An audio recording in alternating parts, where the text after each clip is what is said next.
Awesome channel நேர்களுக்கு என் அன்பான வணக்கம். நான் உங்கள் ஏஎல்பி மற்றும் பாரம்பரிய ஜோதிடர் மோனிகா ராஜ்கமல். இந்த வீடியோ பதிவு எதற்காகன்னு பார்க்குறீங்களா? இப்போ ஒருத்தருக்கு திருமணம் தள்ளி போயிட்டே இருக்குது, கல்யாணமே நடக்க மாட்டேங்குது, வரன் ஃபிக்ஸ் ஆக மாட்டேங்குதுன்னு கவலைப்படுறவங்களுக்கு தான் இந்த பதிவு. ஸோ நிச்சயமாக வாஸ்துக்கும் கல்யாணத்துக்கும் சம்மந்தம் இருக்கா அப்படின்னு கேட்டிங்கன்னா நிச்சயமாக இருக்குது, 100% இருக்குது. இப்போ உங்களுடைய வீட்டில் இருக்கக்கூடிய குறைகளை நீக்கினாலே திருமண தடை அப்படிங்கிறது அதுவுமே நீங்கிவிடும்.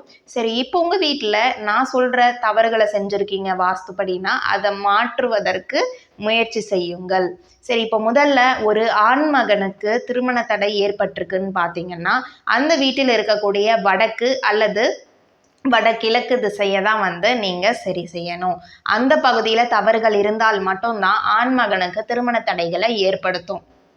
உதாரணத்துக்கு சொல்கிறேன், இந்த வடகிழக்கு திசை நீண்டுட்டு இருக்கு, இழுத்துட்டு இருக்குன்னு சொல்லுவாங்க, அதுவுமே திருமண தடைக்கு உண்டான ஒரு காரணம். அடுத்ததாக இந்த வடகிழக்கு திசையில் கழிவறை அமைப்பதுமே திருமண தடையை ஆண் மகன்களுக்கு ஏற்படுத்திவிடும். சரி, இப்போ பெண்களுக்கு திருமண தடை இருக்குன்னா நம்ம வீட்டில் இருக்கக்கூடிய எந்த திசையை எடுக்கணும் அப்படிங்கிறத இப்போ பார்க்கலாம்.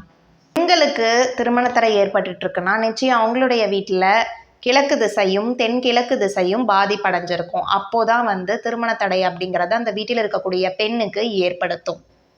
கிழக்கு ஜன்னல்களில் இருந்து சூரிய வெளிச்சமும் வடக்கு ஜன்னல்கள் பகுதியிலிருந்து ஒரு காற்றோட்டமும் ஒரு வீட்டிற்குள்ள கிடைத்தால் மட்டும்தான் அந்த வீட்டில் திருமண தடைகள் ஏற்படாமல் நல்ல ஒரு சுபிக்ஷமான ஒரு வாழ்க்கை அப்படிங்கிறது கொண்டு போக முடியும்.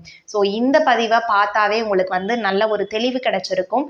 உங்களுடைய வீட்லையும் சரி திருமண தடைகளால் யாராவது ஆண் பெண் பாதிக்கப்பட்டிருந்தால் இந்த வீடியோ பதிவை அவங்களுக்கு எடுத்துகிட்டு போய் ஷேர் பண்ணி விடுங்க, அவங்களும் பார்த்து பயனடையட்டும். ஸோ இந்த பதிவை இதோட முடிச்சுக்கிறேன். மீண்டும் மற்றொரு ஆன்மீக பதிவில் நான் உங்களை சந்திக்கிறேன். அதுவரை நன்றி, வணக்கம்.